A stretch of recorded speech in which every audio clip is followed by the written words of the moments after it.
9 regras do governo brasileiro que toda loja virtual ela é obrigada a seguir. Eu vou falar aqui das leis que regem o e-commerce. Quais são as leis que incidem no e-commerce brasileiro e que você deve respeitar para que você não tenha nenhum problema com a sua loja virtual, para que você não seja multado com a sua loja virtual, beleza? Aqui a primeira lei que eu vou falar é a lei do e-commerce, né? Que é o decreto 7.962 de 2013. Nesse decreto, né, de 2013, que seria a lei do e-commerce, tem algumas regras que você precisa respeitar, que você precisa seguir para que você não tenha problemas com a sua loja virtual. E quais são elas, né?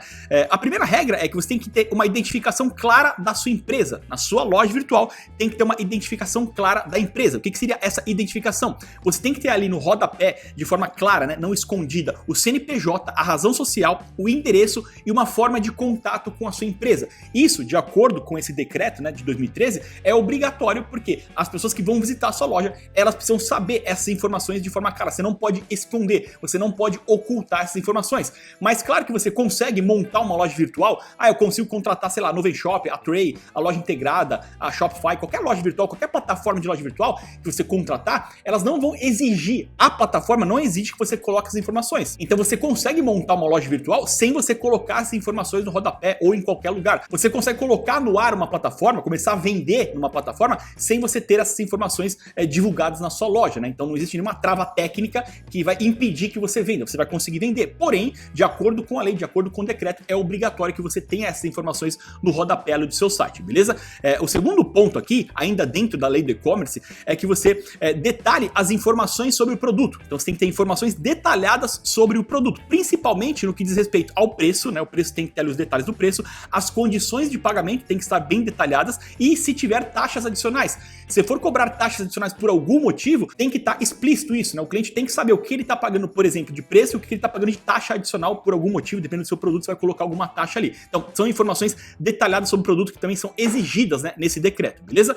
A terceira informação aqui é referente ao direito de arrependimento, né? Para compras feitas fora do estabelecimento físico, para compras feitas online, o cliente ele tem 7 dias de arrependimento, ou seja, a partir do momento que ele recebeu o produto, ele pode se arrepender, ele tem até 7 dias para manifestar que ele se arrependeu por qualquer motivo. Ele não precisa justificar, ele pode simplesmente falar: recebi aqui, mas eu me arrependi, eu pensei melhor, me arrependi da compra, quero devolver. E você é obrigado, né, a aceitar esse produto de volta. Claro que você pode conversar com o cliente se ele não quer trocar por outro produto, se ele não quer ficar com um cupom para ele usar numa próxima compra, mas se ele não quiser, se ele falar: não, eu quero meu dinheiro de volta, você é obrigado a devolver integralmente o dinheiro que ele pagou, né, fazer o reembolso integral no valor que ele pagou naquela compra. Então, o cliente ele tem até 7 dias, né, para fazer, para se manifestar caso ele se arrependa. Então, isso também tá nesse decreto, né, da lei do e-commerce. O quarto ponto aqui é a garantia de atendimento. Você precisa ter um canal de atendimento na sua loja virtual, né, um canal explícito e que o cliente consiga falar com você. Então, o canal vai ser por e-mail, o canal vai ser pelo WhatsApp, vai ser pelo chat,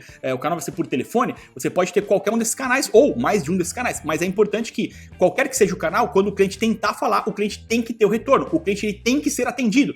Já vi várias lojas aí que colocam um canal de atendimento ali, mas o cliente não consegue falar com a loja. Se isso acontecer e o cliente denunciar a sua loja, você pode sofrer várias consequências, pode ser multado, você pode ser punido por você não ter um atendimento, você não ter um canal de atendimento ativo que vá dar o suporte ali para o cliente em caso de dúvidas, tá? Então isso é muito importante também. É claro que o canal de atendimento também é porque se o cliente está querendo falar com você, se você não falar com ele, você vai perder vendas, né? Então ter um canal de atendimento, ele é muito importante para que você consiga vender mais, inclusive, né? Não é só porque está na lei. Se eu não tiver um canal de atendimento na minha loja, eu vou perder muita venda, porque muita gente vai querer conversar comigo, perguntar alguma coisa antes de concluir uma compra, e eu não tenho no canal de atendimento, eu vou perder um monte de vendas, eu vou deixar de vender para um monte de pessoas. Então, ter o canal de atendimento é bom para você vender mais, mas, além disso, é obrigatório, né, por lei, de acordo aqui com esse decreto de 2013, beleza? A quinta informação aqui é que você tem que dar garantias, né, e se responsabilizar caso aconteça algum problema com o produto. Então, se o produto, por exemplo, chegar quebrado, se tiver algum extravio do produto, então, essas garantias que o cliente está comprando o produto, tanto na qualidade do produto, quanto em relação ao processo ali, o cliente ele tem que ter essa garantia. Então você, loja, tem que se responsabilizar por isso, tá? Então essas garantias, elas estão de acordo com a lei aqui, você precisa fornecer essas garantias para o seu cliente. E aqui no sexto são os prazos de entrega. Você é obrigado a informar os prazos de entrega na sua loja. Você pode colocar um prazo médio, por exemplo, de 3 a 5 dias úteis, de 7 a 10 dias úteis, né? Claro que quanto menor for o prazo, melhor para você, porque você vende mais, né? Quando a sua loja tem um prazo menor de entrega, isso faz com que você venda mais, porque você tem menos objeções de pessoas. Quanto maior for for o seu prazo, isso prejudica as suas vendas, porque a pessoa ela não quer esperar tanto para receber o produto. E aí o que acaba acontecendo nesses casos, quando o prazo é muito longo, tem algumas lojas que elas omitem, elas não mostram o prazo de entrega justamente, né, porque alguns clientes vão acabar comprando sem ver o prazo de entrega, e aí como eles não falaram o prazo, não tem como o cliente exigir aquele prazo que estava lá. Mas você não pode fazer isso, de acordo com a lei, você tem que falar o prazo independente de qual seja o prazo. Como eu falei, se for muito longo, você pode estar perdendo venda, então o ideal é que seu prazo seja o mais curto possível, para que você não tenha tanta objeção, mas é obrigado que você informe o prazo ali de entrega, né, em todas as suas redes. Beleza, aí tem a LGPD, que é a Lei 13.709 de 2018. Na LGPD tem algumas outras obrigações, então nesse decreto de 2013 você tem essas 6 principais obrigações, né, para a loja virtual, e na LGPD, que é a Lei Geral de Proteção de Dados, né, que foi feita em 2018, você tem mais 3 destaques que eu coloco aqui. Então, de acordo com a LGPD, né, o primeiro ponto de destaque que eu coloco aqui é o consentimento explícito, né? Então, o usuário, quem está visitando a sua loja, ele tem que autorizar a coleta, o armazenamento e o uso dos dados pessoais dele. Então, hoje, quando você entra em qualquer site, qualquer loja, tem aquela faixinha que aparece de aceitar os cookies, né, de aceitar, de consentir que você está compartilhando alguns dados seus. Então, hoje é obrigado a ter aquilo quando você vai receber dados, né, do seu cliente. Então, o cliente vai comprar na minha loja, ele vai ter que se cadastrar, então eu estou recebendo informações dele, ele vai fazer o pagamento. Então, quando o cliente ele vai fornecer dados para você, você tem que ter esse consentimento, ou seja, o cliente aceitar que ele consente em te passar as informações. Só que, uma vez que ele autoriza, né, uma vez que ele faz o consentimento de te passar essas informações, você tem que mostrar para ele, ter transparência, né, de como que você vai usar esses dados. Então, você tem que informar como esses dados que você vai coletar dele serão usados. Então, lá na política do seu site, tem a política de trocas e devoluções, por exemplo, que você vai falar como você procede caso o cliente queira devolver o produto, quantos dias, como que ele tem que devolver o produto. Então, tem todas as informações ali na política de trocas e devoluções. Mas você também tem que ter a política de privacidade, né? A política de privacidade é justamente onde você vai falar como que você vai tratar os dados desse cliente, como que eles vão ficar armazenados, para que fim você vai usar os dados dele. Eu vou usar os dados dele, por exemplo, para enviar o produto. Eu preciso ter os dados dele para eu enviar o produto. Então, você tem que mostrar o porquê que você está coletando aqueles dados e o que você vai fazer, que tipo de uso você vai fazer com aqueles dados. Eu não vou vender a minha base de dados, os dados dos meus clientes, para um terceiro, para esse terceiro fazer propaganda, para esse terceiro fazer divulgação para essa base. É um ponto também importante. E aqui, por último, né, a segurança. Você tem que mostrar que os dados eles vão estar seguramente armazenados. Então você tem que ter ali uma garantia de proteção dos dados, que aqueles dados que você está coletando desses clientes, eles não vão ser compartilhados com ninguém, eles vão estar seguros na sua loja. Então, o primeiro ponto o cliente ele tem que consentir, ele tem que autorizar, aceitar lá que o seu site vai, por exemplo, armazenar cookies, que o seu site ele vai ter acesso aos dados de navegação.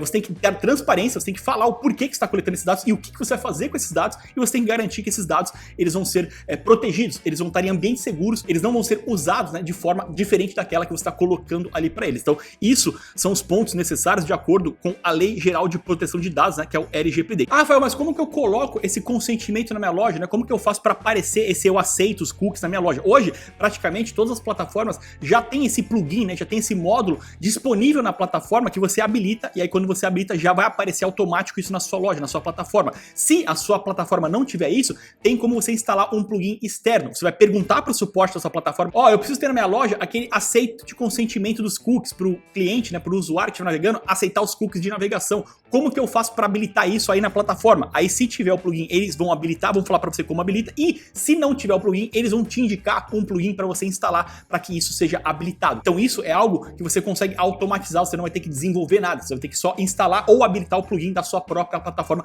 para que isso já apareça, beleza? E esse termo de consentimento da LGPD, né, o texto da LGPD, também as plataformas hoje, elas já têm um texto base, um texto padrão ali de LGPD. Se a sua plataforma não tiver esse texto de LGPD, você pode modelar uma outra loja, né, que tenha esse texto, ou você pode até no ChatGPT pedir para o ChatGPT criar um texto ali de acordo com as regras brasileiras, né, para que você consiga ter esse texto ali. Então, se a plataforma não tiver a base do texto da LGPD, você pode pegar, modelar de uma outra loja, você vai pegar de uma outra loja, adaptar, né, esse texto, ou você pode pegar com o ChatGPT também, beleza? Então, essas são as formas para que você consiga ter as informações de LGPD corretamente na sua loja virtual. virtual. Então, somando aqui, são 9 regras principais. Claro que tem outras coisas dentro da lei do e-commerce, até da LGPD, tem outros pontos aqui, além desses 9, só que eu trouxe os 9 principais, os 9 que você precisa ter consciência, os 9 que você precisa estar alinhado para que você não corra nenhum risco, para que você não seja vulnerável a tomar uma multa, né, a ser prejudicado com a sua loja virtual por falta de conhecimento, né? Você deixou de colocar alguma coisa na sua loja porque você não sabia que era necessário e aí você toma uma multa de besteira. Então